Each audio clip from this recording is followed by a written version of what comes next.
하나님께서 주시는 말씀입니다. 하나님께서 주시는 말씀 요한복음 1장 1절에서 5절까지 말씀입니다. 우리 1장 1절에서 5절까지 말씀 한 절씩 교독하시고 마지막 절 합독하시겠습니다.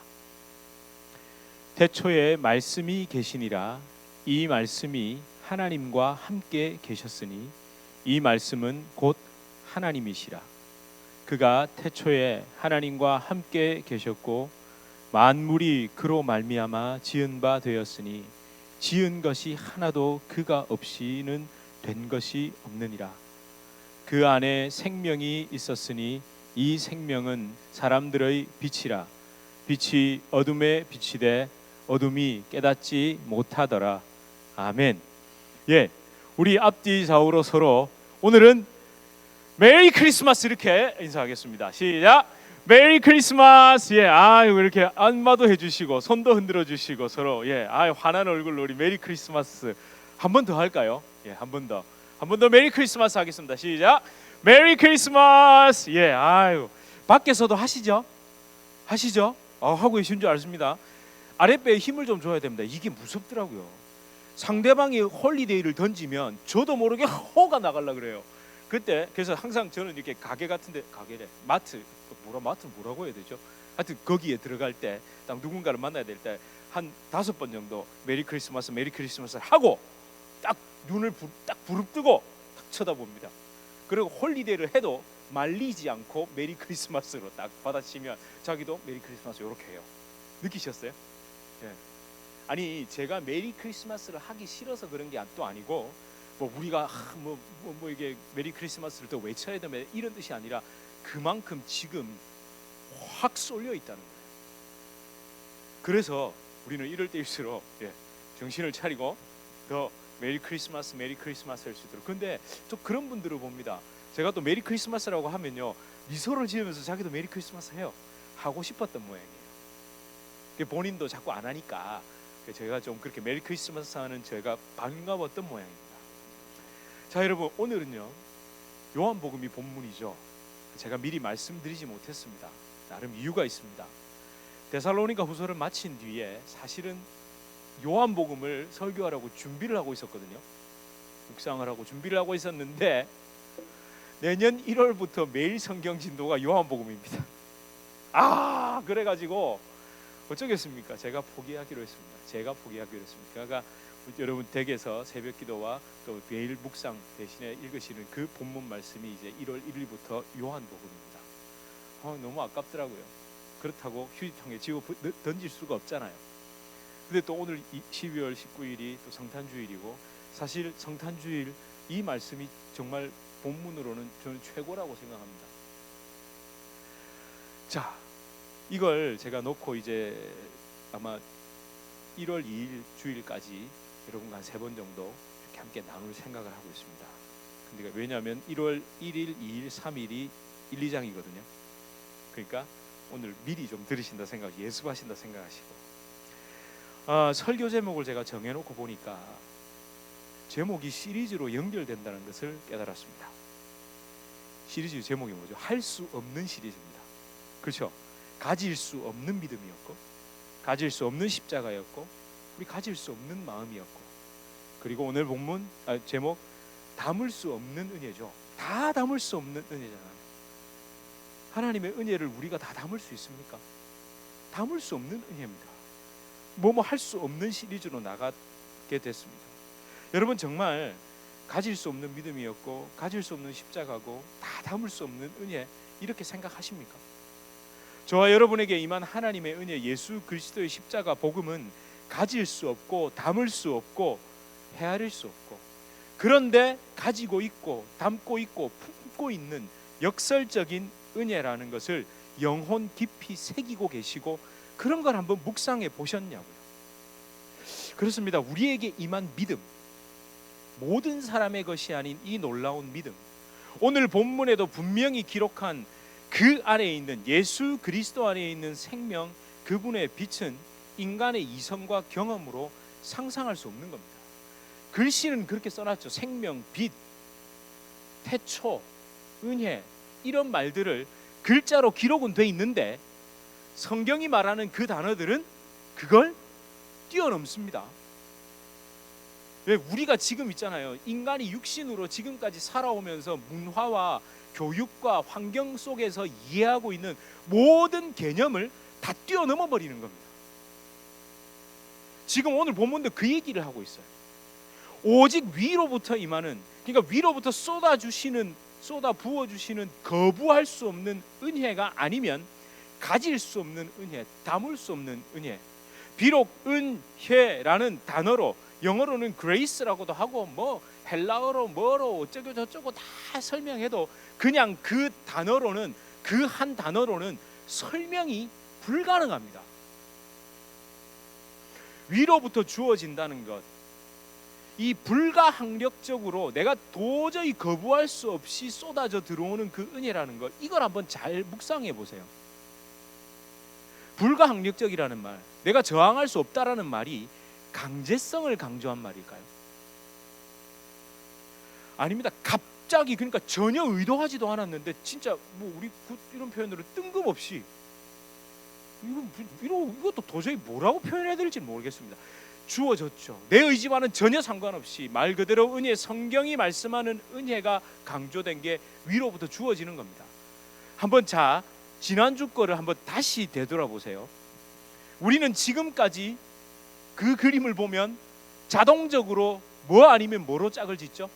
그림 다시 보여드릴게요. 예? 이걸 짝을 지어보세요 하면 우리는 무조건 자동적으로 어떻게 된다고요? 이렇게 짝 짓고 이렇게 짝 짓는 거 외에는 안 됐잖아요. 단 한 분이라도 이렇게 짝을 지은 분이 계세요? 계시나요? 안 계시죠? 뒷사람이 집에 가는데 이러는 거예요. 자기는 이렇게 짝을 지었대요. 왜? 그러니까 어릴 때 소랑 닭이 잘 노는 걸 봐서, 그래도 결국에 관계로 짝을 지었죠. 잘 놀았다는 그 관계. 그런데 서양 사람들 어떻다고요? 같은 동물이라는 카테고리로 묶는다는 거예요. 그러니까 우리는 그냥 태어나면서부터 부모든 뭐 그냥 학교든 세상이든 내가 살아오는 그 주변 환경 문화에 그냥 그대로 그 한계 속에 딱 규정되는 존재들인데, 하나님은 뭘 하셨다는 거예요? 이게 돼라는 걸 뭘 통해서? 성경을 통해서, 요한복음을 통해서 말씀하고 계시는 겁니다. 아니 그렇잖아요. 제가 닭둥지를 만들 수 있다라는 걸 보여드리기 전까지는 아무도 이렇게 생각을 안 했다니까요. 적어도 이 안에 계시는 분들은 제가 여러분에게 새로운 개념을 던져드린 겁니다. 지프로 달개 둥지를 만들 수 있다는 거예요. 자, 아니 본문 설명을 안 하고 왜 자꾸 또 지난주에 보여준 이 그림을 가지고 얘기하느냐? 그렇죠. 제가 방금 말씀드렸듯이 요한복음에 기록된, 그러니까 요한이 이 복음을 기록할 때가 2000년 전이죠. 그때 살았던 사람들에게 예수 그리스도의 십자가 복음은 이거였습니다. 요렇게만 생각하고 있던 사람들에게 이걸 던진 거예요. 이걸. 별로 지난주에 그럴 수 좀 안 놀라셨어요? 안 놀라셨구나. 저만 신났나 봐요. 아니 저는 사실 지난주에 이걸 못 찾아냈으면 원래 이 예를 한 1년 전인가 제가 여러분에게 한번 들려고 그랬거든요. 그러다 그냥 이거 뭐 심리학, 내가 학자도 아니고 이거 뭐 얘기해서 뭐하냐, 발달 심리학 얘기하고 인지 심리학 얘기해서 뭐합니까? 근데 이걸 보는 순간 그렇지, 하나님은 우리에게 이걸 던지신 분입니다. 이 요한복음을 통해.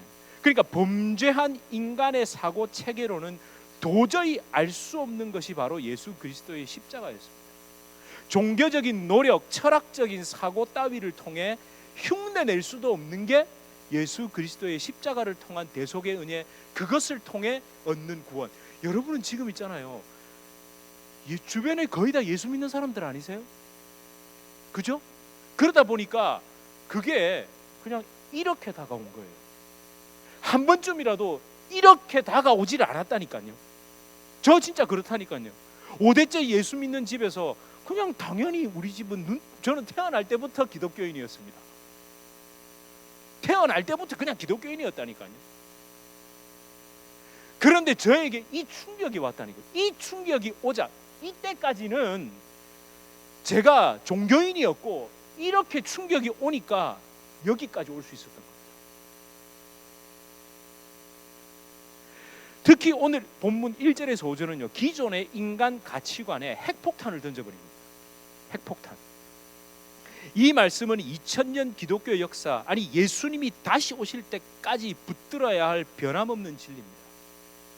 내 영혼이 세상의 소리, 그 세상 변해가는, 세상 변하고 또 변할지라도 끝까지 붙잡아야 되고, 유일하게 그 세상에 이끌리는, 세상 뭐라고 하지 마세요, 그 세상에 이끌리는 저와 여러분 안에 있는 어둠 있잖아요. 그걸 이길 수 있는 유일한 빛이 이 복음이고 이 본문이고 예수 그리스도의 생명이고 빛이라는 겁니다. 시작부터요, 1절 한번 보세요. 제가 일부러 안 보여드릴게요. 1절 한번 다시 우리 성경을 딱 보면서 한번 읽어보겠습니다. 시작. 태초에 말씀이 계시니라. 이 말씀이 하나님과 함께 계셨으니 이 말씀은 곧 하나님이시니라. 이게요, 그 당시 사람들에게 딱 이걸 듣는 순간 우리는, 여러분 어떠세요? 이걸 처음 딱 보셨을 때 그런가 보다 이런 생각이 드시죠? 근데 그때 사람들은요, 2000년 전에 그 사람들은 딱 들으면 뭐라고? 진짜? 이런 반응이 나타난다니까요. 로마 제국 아래에서 살았지만 우리는 자꾸만요, 그때 당시 로마 제국에 살던 사람들 뭐 향락과 쾌락의 물질주의에 취해서 어쩌고 저쩌고 하지만, 그때 헬라 사상의 로마 철학의 스토아 철학이라든지, 여러분 아리스토텔레스, 소크라테스, 플라톤 우습게 아시면 안 됩니다. 지금 현대 철학이고 뭐고 플라톤을 못 넘어간대잖아요. 다 플라톤의 아류라지 않습니까? 예. 오늘 플라톤의 이데아 사상을 한번 강의를 하면은 이제 다 주무실 겁니다. 그 왜 이데아, 가장 고귀한 어떤 이데아, 이상적인 그게 있다는 거예요. 지금 너희들이 눈에 보고 있는 헬라의 그 아름다운 인본주의적 문화, 그 눈에 보이고 그 화려한 것, 그거 다 헛거고 보이지 않는 이데아가 진짜다. 그 보이는 것은 이데아가 존재하는데 거기에 그림자로, 그러니까 보이는 걸 그림자 취급했다니까요. 놀라셔야 되는데요. 진짜 기독교인들 반성해야 됩니다. 철학자 수준도 못 따라가잖아요. 눈에 보이는 게 그림자고 보이지 않는 게 실체다, 이 말을 철학자도 했는데 세상에 저만 놀라고 있어요. 근데 우리는 어떻게 합니까? 보이는 것을 위해서 보이지 않는 하나님을 땡겨와 가지고 내 삶에다가 이거 주세요, 저거 주세요, 이렇게 해주세요, 보이는 거 다 얻으려고. 정말 부끄러운 짓입니다, 이거. 그런데 그런 사람들에게 그들의 관심은 사실은 그 말씀으로 번역됐으나, 이게 헬라어 원어로 하면 많이 들어보셨죠? 로고스라고 합니다. 로고스. 그 다음에 이 태초라는 말은 아르케라고 합니다. 태초에 아르케, 이게 뭐냐? 여러분 이걸 자꾸 이렇게 번역을 하니까 의미가 사실은 줄어듭니다. 번역에, 여러분 영어를 그래도 하시니까 영어를 딱 이꼴 한국말로 바로 번역하면 그 뜻이 딱 부각이 됩니까, 안 됩니까? 안 되잖아요.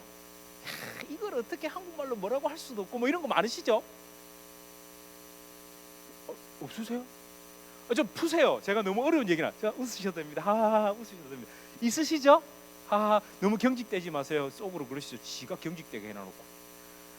저 이거 웃으셔도 됩니다. 그러니까 영어로는 분명히 그걸 알아요. 특히 저 3번이, 저희 집 3번이 그렇거든요. 야, 제가 일부러 자꾸 한국말 안 까먹게 하려고 지가 영어로 뭐라고 해요. 그걸 한국말로 뭐라고 해야 돼 하면 알기는 알겠는데 뭐라고 해야 될지 모르. 그러면 그때 그냥 아무렇지도 않게, 그럼 요 상황에서 네 한국말로 뭐라고 하려면 그것도 그렇게 얘기를 해요. 맞아요. 이걸 정확하게 번역은 못하겠지만 그게 있다고요, 그 뜻이. 우리가 지금 이런 말씀의 깊이를 못 깨닫는 이유는, 태초 이러면 이걸 억지로 뭐라고 자꾸 아르케를 굳이 단어로 번역, 태초 이렇게 번역을 하니까 그 번역의 한계 속에 딱 묶여버리는 겁니다. 로고스를 말씀 이래 놓으니까 말씀에 묶이는 거예요. 그래서 옛날에 사실은 목사님들이 이걸 어떻게들 많이들 착각을 좀 하셨냐 하면, 말씀의 권위가 있습니까, 아닙니까? 예수님이 말씀이라 그러죠. 그러면서 이게 지나쳐서 말씀하다가 예수님 말씀이라다가 이 성경책 자체를 어떻게 했습니까? 우상 숭배하듯이, 그죠? 이런 거 이렇게 베고 자면 됩니까 안 됩니까? 됩니까 안 됩니까? 근데 저는 어떻게 했을까요? 많이 잤습니다. 수련회 가면요, 그 기억나세요? 그 수련회, 자 머릿 속에 그려보세요. 여름에 땡볕에, 그런데 그 마루 강대상 있는 그 마루에 오후에 점심을 먹고 수련회 가서 시원하게 바람이 불 때 옛날 그 빨간색으로 된 두꺼운 성경책을 머리에 딱 빼고 낮잠을 자면 어떨까요?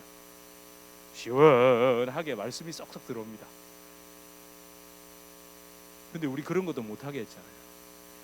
그래서 말씀하는데, 그러면서 또 어디에 갖다 붙였습니까? 목회자의 설교 자체에다가 신적인 권위를 부여해버렸죠.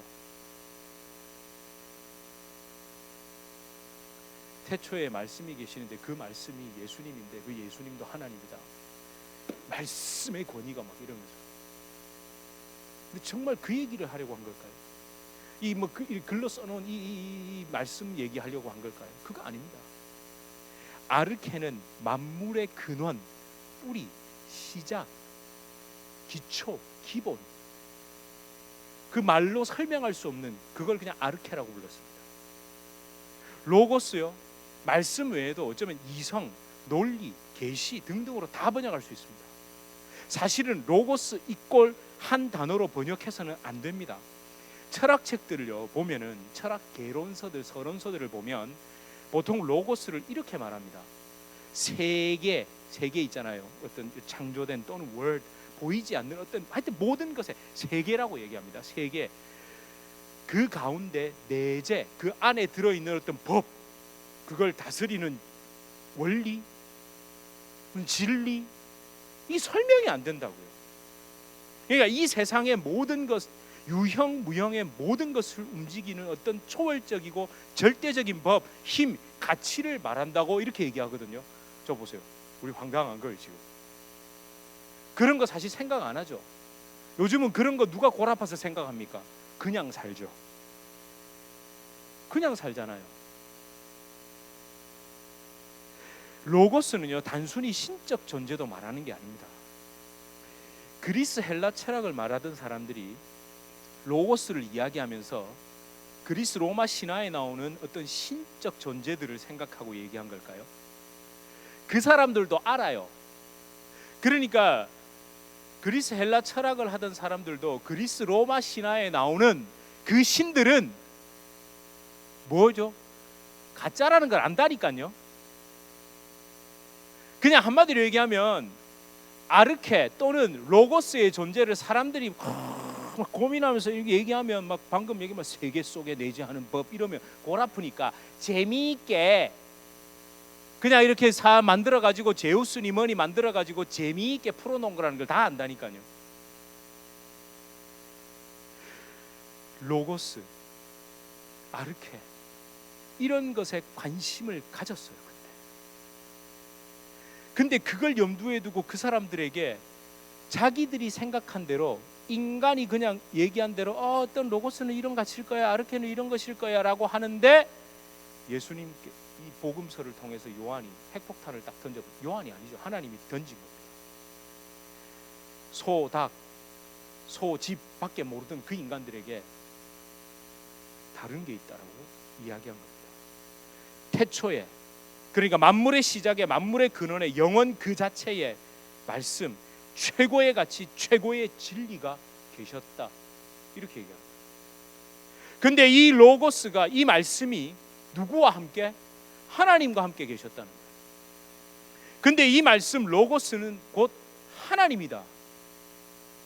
왜 이게 중요할까요? 이게요, 아까 말했듯이 이걸 딱 듣는 순간 여러분은 뭐라노?